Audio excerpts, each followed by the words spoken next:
This plan leave my team, my family. Anthony now sometimes coming to my planet. They're allowed to come? Yes, yes. We're observers of the planet. We're not entering. You know? Crazy, you know? No. Cool. We'll hop on. What's up, guys? Welcome back. And today we've got something big. Oleksandr Usyk's training regime is one of the best in the world, and it shows why he's on the peak of heavyweight boxing right now. Do you enjoy your training? Yes, not every time, but I like training. I like hard training because I think God, Jesus Christ, like this, clean my soul. I think. I don't know. It's true, but it's not true. But when I train hard, I every time pray. Yeah. But also discipline. If you don't have discipline, it's bull. Forget it. Yeah. Usyk currently has Anthony Joshua in his camp, and the two are training together to sharpen each other's skills. Can we just talk about AJ for a second? Because obviously you were so kind and he came here and trained, and you wrote on your wall, AJ Undisputed 2027. He just announced his fight July 25th on DAZN. How do you see that going for him? And obviously the Tyson Fury fight, you know, what do you kind of wish for him and what's the plan? My opinion, AJ win. Okay. It's like a sparring for AJ. Right, get back in, get his eye in. Yes. Because AJ, I hear, make a lot of work, hard work. First test, it's like a big fight with greedy belly. On the other side of the ring stands Rico Verhoeven, ready to upset the boxing world by dethroning Usyk. I like the challenges in life because I like to grow and I like to learn and I like to get better. And I like to challenge myself, and especially on the highest level. So this opportunity, we rose up, so we rose to the occasion. Peter Fury has been pretty measured in how he's approaching the whole thing. He sees Verhoeven as a lifelong martial artist, someone who is deeply driven, absorbs information like a sponge, and leans heavily on his training camp to get things done. Fury doesn't dismiss Rico at all. He openly admits the boxer has massive professional advantages because boxing has been Usyk's entire life. But here's where Fury's take gets interesting. He doesn't think brute strength is going to decide this fight. Rico is a fighting man, that's all he ever knows.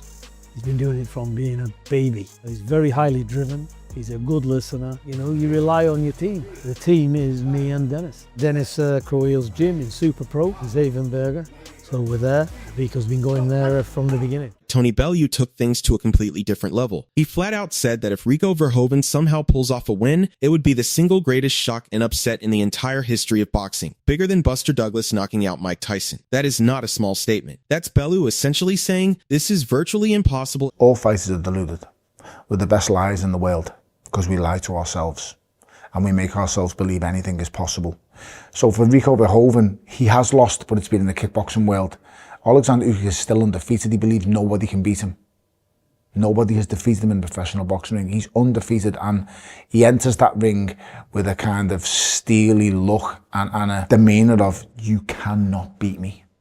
You'd even look at him in the face-offs. He refuses to move. I promise you, every single face-off he has, he does not move. He will stand there for 20 minutes. Believe you me, I tested it. I stood there for how long when I faced him, and I just thought, this is ridiculous. It's going nowhere in the end. He put a piece of paper between us, but I turned away. And I just think for Rico Verhoeven, he's never in his whole life come across somebody like Alexander Usyk. Hearn came in with a bit more excitement and a lot more showmanship, which is very on brand. He framed the whole thing as the king of heavyweight boxing meeting the king of heavyweight kickboxing, and he called it an absolute spectacle. Hearn gave Verhoeven some credit, called him big, strong, with solid fundamentals, but also noted that anyone willing to step into a new sport and immediately challenge the pound-for-pound best in the world has to have a certain level of delusion running through them. If you think you can walk into another discipline like this and beat the pound-for-pound number one. But the only way you're going to beat the pound-for-pound number one in this situation is by being deluded. And he can punch, and he's a big, strong guy, and he has good fundamentals. I will never not think that someone can come in from a fighting discipline and compete.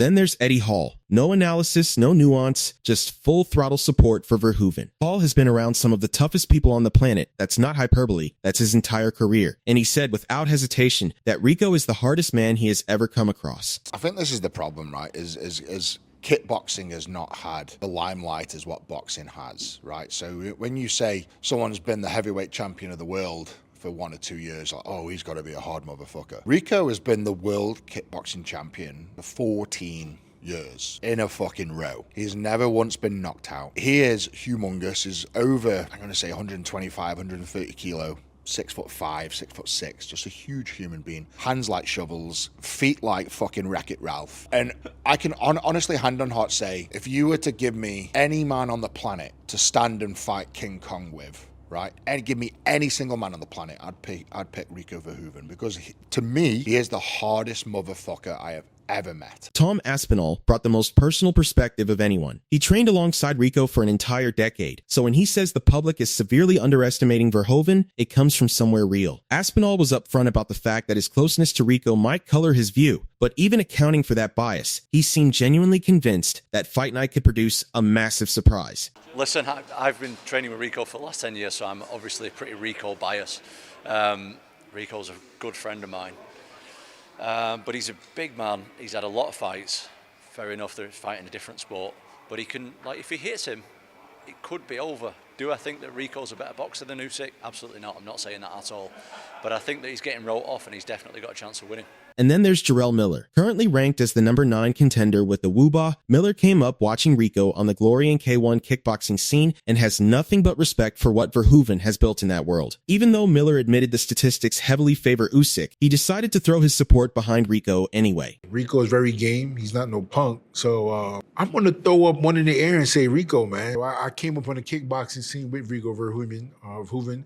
You know, Glory and K1, phenomenal fighter in his respectable sport. If you want to go by the statistics, yes, the fight's favorite Usyk, yes, Usyk's supposed to win, all that, yes, we can say that, but I'm going with my boy Rico, man. The only completely cold take in the bunch came from Shane McGuigan, who was blunt about it. There are levels to professional boxing, and Usyk is operating on a tier that Verhoeven has simply never had to compete at. No sentiment, no storytelling, just the reality of the sport. There's levels to this game. As a kickboxer, he's always going to be up against the guy who's a master at boxing. I don't think he's got a chance at all. Yeah. Honestly, here's the thing. This fight is either going to be the most entertaining car crash in combat sports history, or Rico Verhoeven is going to do something that nobody saw coming, and both outcomes are worth paying for. The skeptics aren't wrong. Usyk is arguably the most technically gifted heavyweight of his generation, and Rico is walking in with one professional boxing fight under his belt against a guy who had never lost a single professional bout. On paper, this shouldn't even be happening. But combat sports doesn't live on paper. It lives in moments. And moments have a funny way of making fools out of statistics. What's being underestimated here is the sheer psychological edge Rico carries. This man has dominated an entire sport for over a decade. He is not someone who folds under pressure. He has been the best in the room his entire career. And that kind of confidence doesn't disappear just because the rule set changes slightly. Usyk is still the favorite, and rightfully so. But writing Rico off completely feels lazy. The pyramids are going to be lit, and if there was ever a stage built for an upset, this is it. What do you say? Do let us know in the comments section below. If you enjoyed the video, make sure to like and subscribe for more boxing content like this.